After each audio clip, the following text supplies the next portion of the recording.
عید کے دن مردوں کی روحیں گھروں پر کیوں آتی ہیں، وہ کیا کہتی ہیں اور ہمیں ان کے لیے کیا کرنا چاہیے، یہ ساری باتیں آج میں آپ کو بتانے والا ہوں، کافی دھیان سے سنیں۔ حضرت امام جلال الدین سیوطی رضی اللہ تعالی عنہ اپنی کتاب شرح الصدور میں فرماتے ہیں کہ حضرت عمر فاروق اعظم رضی اللہ تعالی عنہ سے روایت ہے کہ رسول اللہ صلی اللہ تعالی علیہ وآلہ وسلم نے فرمایا، جب کسی میت کو اس کے جنازے کے تخت پر رکھا جاتا ہے اور اس کو 3 قدم لے جایا جاتا ہے تو وہ مردہ اس طرح بات کرتا ہے جس کو اللہ تعالیٰ کی مخلوق میں سے ہر کوئی سنتا ہے سوائے انسانوں اور جنات کے۔ وہ میت کہتی ہے، اے میرے بھائیوں، اے میرا جنازہ اٹھانے والوں، تمہیں دنیا دھوکے میں نہ ڈالے جیسے اس نے مجھے دھوکے میں رکھا، اور زمانہ تمہارے ساتھ نہ کھیلے جیسے اس نے میرے ساتھ کھیلا۔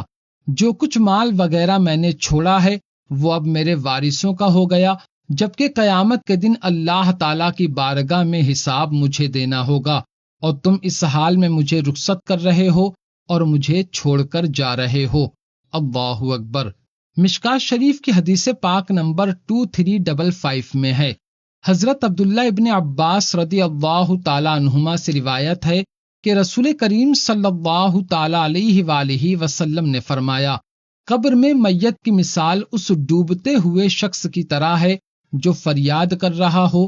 وہ انتظار کرتا ہے کہ اس کے باپ، ماں، بھائی یا کسی دوست کی طرف سے کوئی دعا اس کو پہنچے۔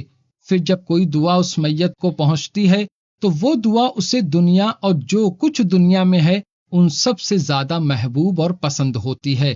امام قرطبی اپنی کتاب التذکرہ میں فرماتے ہیں، روحیں عید اور جمعہ کے دن ایک دوسرے کی زیارت کرتی ہیں، یعنی آپس میں ملاقات کرتی ہیں۔ اب جو میں بتانے جا رہا ہوں اس کو کافی دھیان سے سنو۔ کتاب اتحاف السادات المتقین میں ہے، فرماتے ہیں کہ جب عید کا دن، جمعہ کا دن یا عاشوراء یعنی 10 محرم شریف کا دن یا جمعہ کی رات آتی ہے تو مرحومین یعنی مردوں کی روحیں آتی ہیں اور اپنے گھروں کے دروازوں پر کھڑی ہو جاتی ہیں، اور ان میں سے ہر ایک روح غمگین آواز میں کہتی ہے، اے میرے گھر والوں، اے میری اولادوں، اے میرے رشتہ داروں، ہماری طرف سے کچھ صدقہ کرو اور ہمیں یاد کرو، چاہے کھانے کے ایک لقمے کے ذریعے ہو، یعنی کھانے سے صدقہ کرو، یا دعا کے ذریعے ہو، کیونکہ ہم کو تمہارے ایصال ثواب کی ضرورت ہے، ہمیں یاد کرو، اللہ تبارک و تعالیٰ تم پر رحم فرمائے۔ پھر جب گھر والے ان کی طرف سے صدقہ و ایصال ثواب کرتے ہیں تو ان کی روحیں خوشی خوشی واپس لوٹ جاتی ہیں۔ تو ان تمام باتوں سے معلوم ہوا کہ عید کے دن ہمیں اپنے مرحومین کے نام سے صدقہ و ایصال ثواب ضرور کرنا چاہیے، کیونکہ ان کو ان چیزوں کی ضرورت ہے۔